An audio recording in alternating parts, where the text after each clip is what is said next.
అదే మరిగా వచ్చిన 7 నెలల్లో స్వర్ణాంధ్రప్రదేశ్ విజన్ 2047 తీసుకొచ్చాం.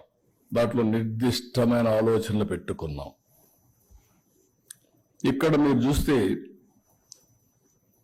Individual, family, society.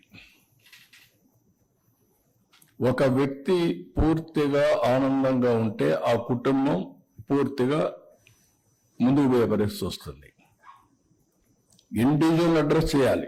ఓసారి ఇంట్లో కూడా మనం చూస్తే పిల్లలు కూడా తల్లిదండ్రులు చూసుకోలేని పరిస్థితి. ఈరోజు నేను పెన్షన్ ఇచ్చాను. పెన్షన్ ఇచ్చిన తర్వాత ప్రతి ఒక్క ఓల్డ్ పీపుల్ చూసుకోవడానికి పిల్లలు సిద్ధంగా ఉన్నారు. You can imagine that. 1 pension, అది కూడా నేను 4,000 ఇచ్చాను, 6,000 ఇచ్చాను, 10,000 ఇచ్చాను, 15,000 ఇచ్చాను, వల్నరబిలిటీ బట్టి.